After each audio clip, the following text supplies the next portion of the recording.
നെല്ല് സംഭരണ വിഷയത്തിൽ മുഖ്യമന്ത്രിയുടെ ഇടപെടൽ ഉണ്ടാവുകയാണ്. നെല്ല് സംഭരണം ചർച്ച ചെയ്യാൻ മുഖ്യമന്ത്രി വീണ്ടും യോഗം വിളിച്ചു. വിളവെടുപ്പ് സീസൺ അടുത്ത പശ്ചാത്തലത്തിലാണ് മുഖ്യമന്ത്രിയുടെ ഇടപെടൽ. സംഭരണ വില ഉടനടി വിതരണം ചെയ്യുമെന്ന് ഉറപ്പാക്കാൻ കേരള ബാങ്കിനെ ചുമതലപ്പെടുത്താൻ ധാരണയായിരുന്നെങ്കിലും കുടിശ്ശിക നൽകാൻ കഴിഞ്ഞിരുന്നില്ല. ജനുവരി 5-നാണ് നെല്ല് സംഭരണത്തിലെ പ്രശ്നങ്ങൾ ചർച്ച ചെയ്യാൻ മുഖ്യമന്ത്രി യോഗം വിളിച്ചിരിക്കുന്നത്. കഴിഞ്ഞ ഒക്ടോബറിലും സംഭരണത്തിലെ തടസ്സങ്ങൾ നീക്കാൻ മുഖ്യമന്ത്രി ഇടപെട്ടിരുന്നു.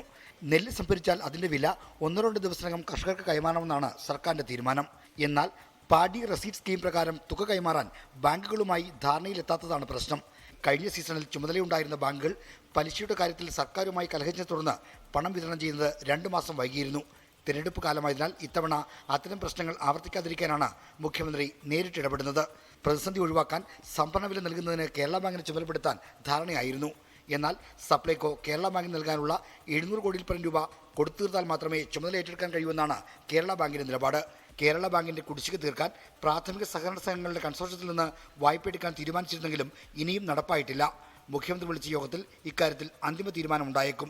സംഭരിച്ച നെല്ല് അരിയാക്കി കൈമാറുമ്പോഴുള്ള അനുവാദം സംബന്ധിച്ച് മില്ലുടമകൾ ഉന്നയിക്കുന്ന പ്രശ്നത്തിനും യോഗത്തിൽ പരിഹാരമായേക്കും. ആർ ശ്രീജിത്ത്, 24 തിരുവനന്തപുരം.